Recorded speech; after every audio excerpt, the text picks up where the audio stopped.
Hey there, how are you doing? Hey, how are you? Doing well, doing well. Thank you. First of all, I just want to say thank you so much for agreeing to have this meeting. And I'll tell you a little bit more about what our project is. Unfortunately, my partner Ege, that I also CC'd in the email, he's a little busy today, so he won't be able to join. However, I have all the questions I need for that I need to ask, and I think that'll be helpful. Hopefully I can answer them. Yeah. So what we're doing is we're part of an organization called DECA, which is a business leadership program where we go to different districts, states, and international level competition. And our event that we're doing is called Franchise Business Plan. This is where we have to open a potential franchise, and the franchise we chose was IKEA. We've both been there, and we both love it very much, and that's why we wanted to do more research on it. We've already competed at the state level, and we did pretty well, so we qualified for the international level. And now we're just doing additional research to make sure we're well prepared and have a competitive business plan. Awesome. Mhm.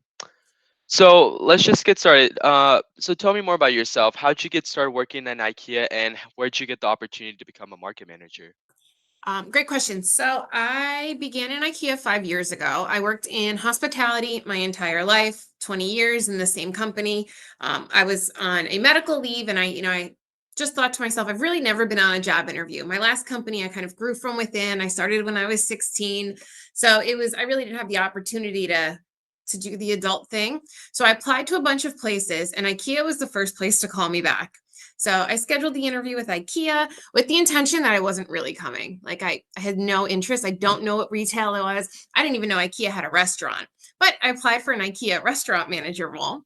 So I was high after, well, I interviewed and then they started telling me about like culture and values. And like, I don't know if you've ever worked in corporate dining, those aren't really a thing. So I remember calling a friend. I was like, I think this is like a pyramid scheme. Like there's something wrong with these people. But I ended up taking a chance and starting here in the Elizabeth store as the IKEA food operations manager. I was in that role for a few months and then COVID happened. During that time in New Jersey, the capacity for the restaurants, you were only allowed 25%. So we could have maybe 30 people max in the restaurant at a time, but I had a team of 4 people under me.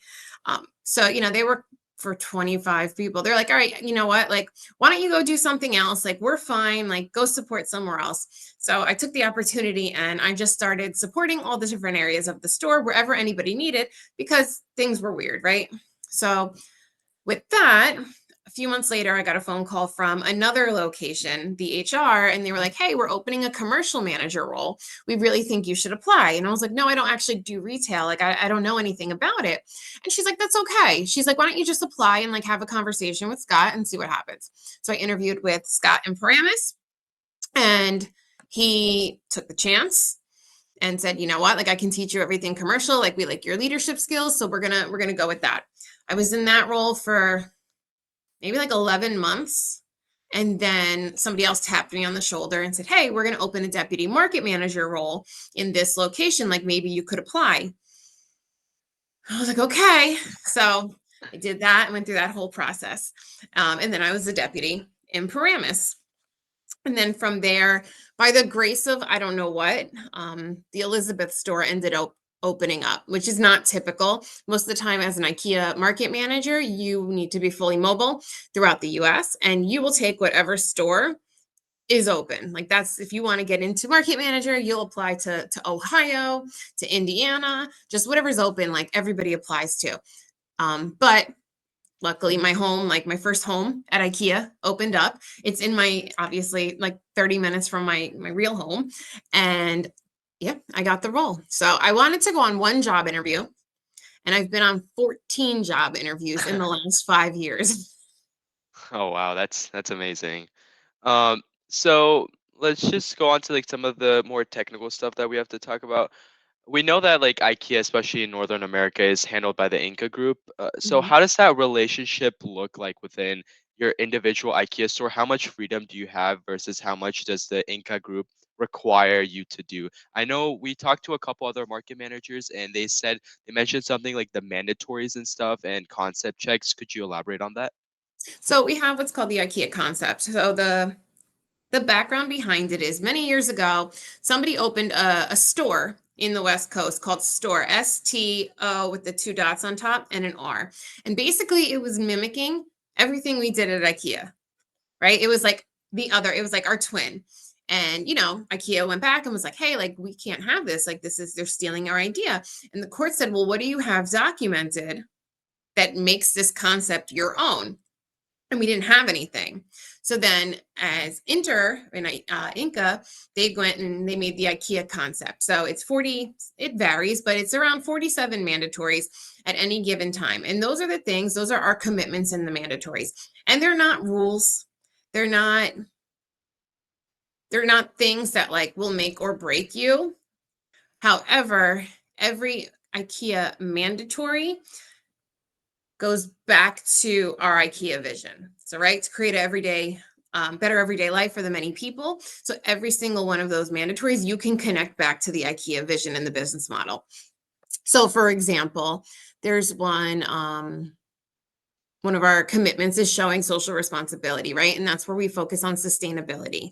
There's no right or wrong. There's no planogram. There's no, you have to do this. We have the freedom to make it our own as long as we're following some rules. We can't make up sustainable facts and figures and say, hey, you'll save $8,200 a year by using this oven. No, we can say, hey, our ovens, use induction and therefore it saves energy. All of our waters are, slow flow water taps. So there are rules in it. However, we have the wherewithal to step outside of the box. Hmm.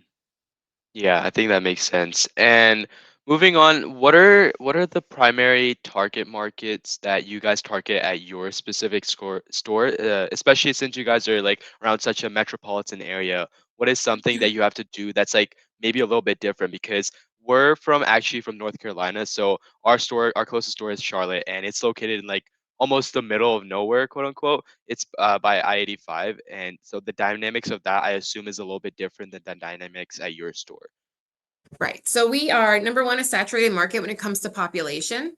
And then we're also a saturated market when it comes to IKEAs. We have Paramus, which is 35 minutes north. We have Brooklyn to the left. We have Long Island. You can get to New Haven. You can get to South Philly or Conshohocken. So we're kind of in the middle of it all. I think from a marketing perspective, we have better brand awareness because we're located right on the New Jersey Turnpike. So we're just like a massive billboard, right? The big blue building that says IKEA, use exit 13A for home furnishings. So we, from a brand awareness, we don't really have to do much to attract. However, we do things like we just started doing different kind of mailers. We're going to test and try an IKEA mini catalog for 4 of the stores in our area. That'll go out about, I think, next month. And Exciting. really, it's just about building the relationship with the community, Chamber of Commerce. Mhm. So, like the mini catalog, is it like going to be replicable to the catalog that was like discontinued like in around 2020-ish? Or Yes and no. It'll be like 20 pages like max.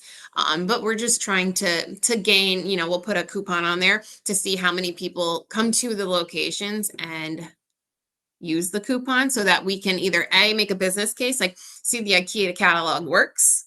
right? Or we say maybe we have multiple mini catalogs and there's a kitchen one that goes out to certain zip codes in our PMA. Maybe there's a city with lots of children and we do a children's catalog for Christmas time.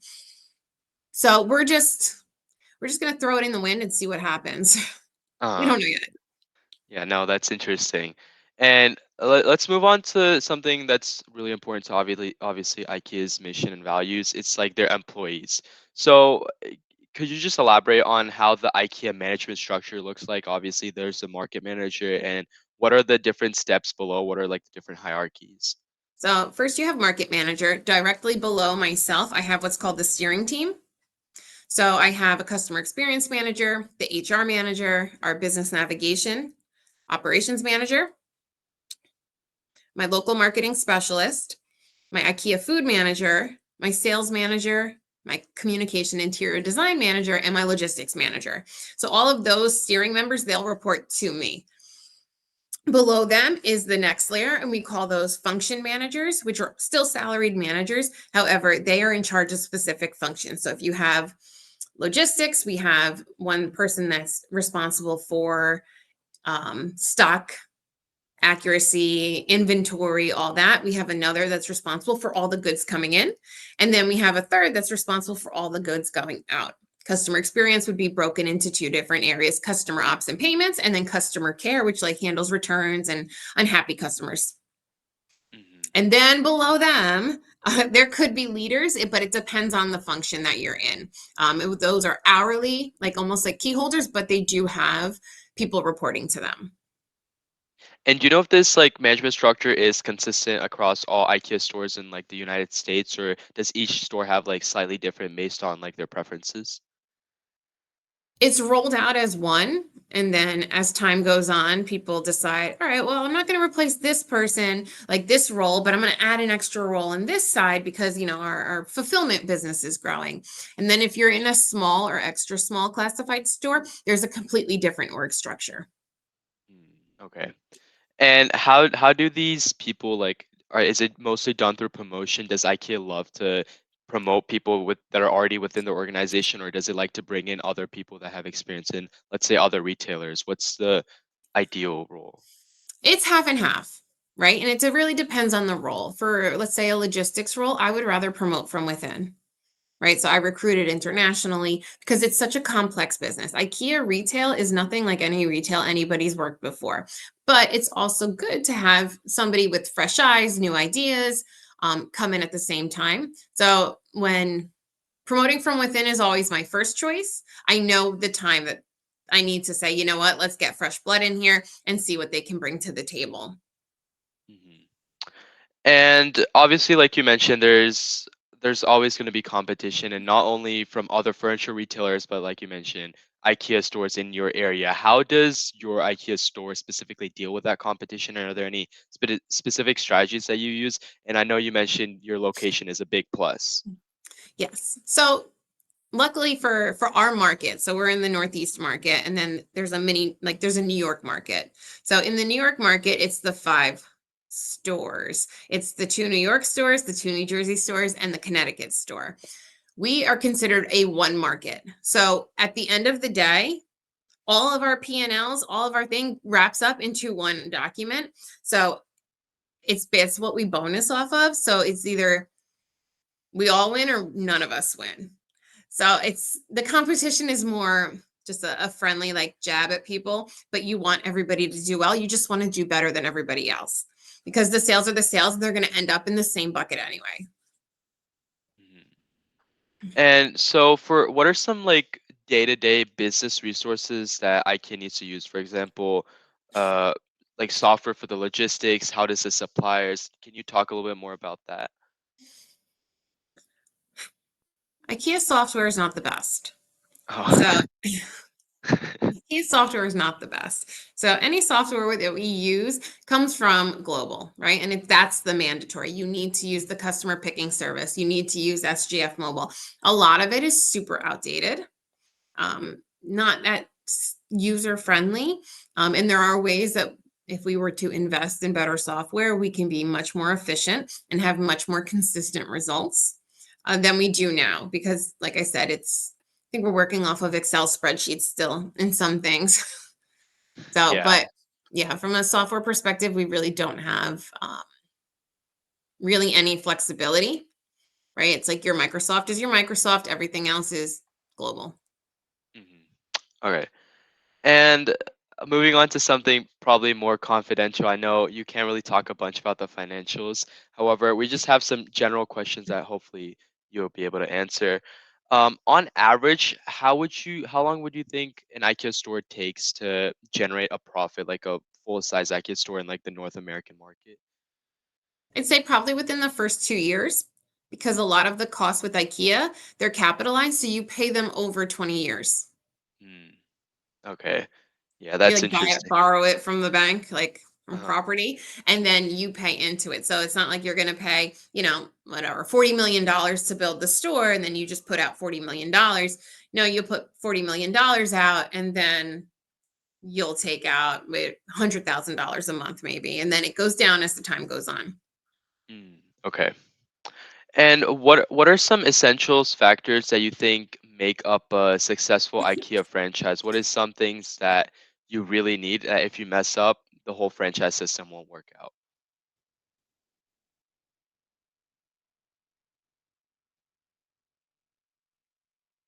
I think it's the people. I mean, like I said, we have so much flexibility and so much freedom to do whatever we want that you're encouraged to mess it up. Like just make mistakes, like, do the thing. My managers are like, "Oh, just be a little naughty." I'm like, "Oh, okay." Like, well, but I think the number one thing that drives a business and like you need to take care of and you need to make sure is running well is your people business.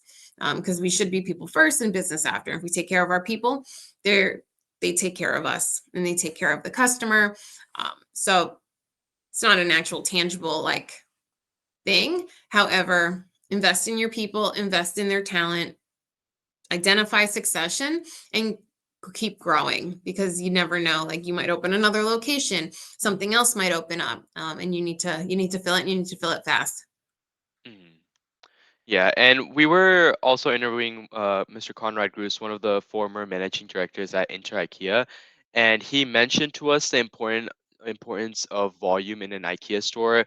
What's your take on that? Like volume Volume of in product or volume yeah, of people.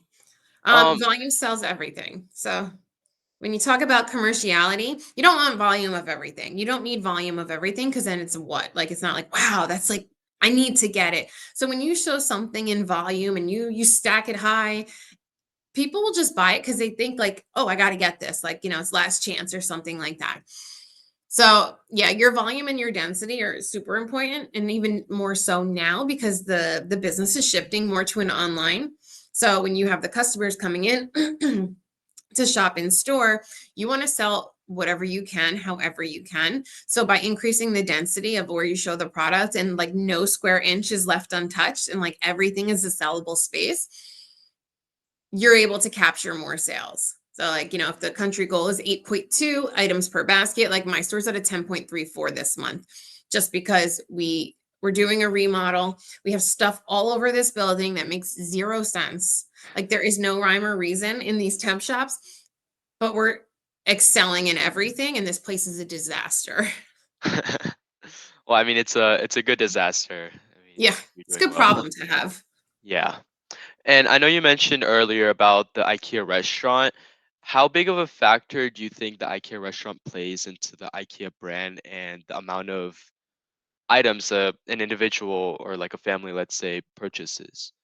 So the IKEA restaurant is in the middle of your journey for a reason, right? Because years ago, when they opened the first IKEA, there was no restaurant, and the owner saw that people were leaving after they walked the showroom because it's just so big. They're not used to this, so he put a restaurant in the middle because he knew people needed to eat, and people stopped leaving. And they would go through the showroom, they would sit down, they would have, their meal, and then they would continue their journey through the market hall. So the IKEA restaurant, I think, is super important. People who generally dine in the IKEA restaurant spend 15% more than people who don't, because they have the time to, number one, not be tired. You can rest, recharge, relax, you can eat. And then also you have the time to make the decision, like with whoever I'm buying a sofa with, right? And I have my husband and we can make the decision, like, which one do we want as we eat? So they Mhm. call it the sofa seller. Oh, that's nice. What do you think was one of your biggest challenges while running this IKEA franchise? What is one thing you had to manage? I think it's being profitable with the shift in the type of business that we're doing. So it's much easier to be profitable when people shop in the store because they do all the work. But when the business is shifting towards a fulfillment and a delivery and click and collect, it requires a lot more people, a lot more expenses, delivery drivers, insurance. So that really erodes your profit a lot. So being profitable in this changing retail landscape is the biggest challenge at this time. So, does do online businesses like the online purchases have a lower profit margin relative to like Yeah, they in-store do. purchase? Oh, Because okay. you'll take your services costs out of your profit for those Mm. articles. Oh, I see. Yeah. And just we're just about to close out, so I have a fun question. What is your favorite IKEA product? My favorite IKEA product is the one I use the most is the Basties roller for the hair and stuff like The that. lane, yeah. Yep, but I think my favorite IKEA product is the pricking microwave cover Oh, okay. Yeah. and That's the nice. East Side bags because you could sell a lot of them. Yeah. Well, thank you so much for your help here. That's all the questions I have. If you have anything for me, I'd be happy to answer specific to my project. But once again, I really appreciate this. We've talked to a bunch of market managers and former managing directors, and it's been an amazing experience. I hope you guys win. Let us know how you did. Yep, we'll do. We'll Mhm. do. All right. So thank you so much. Thank you. Bye.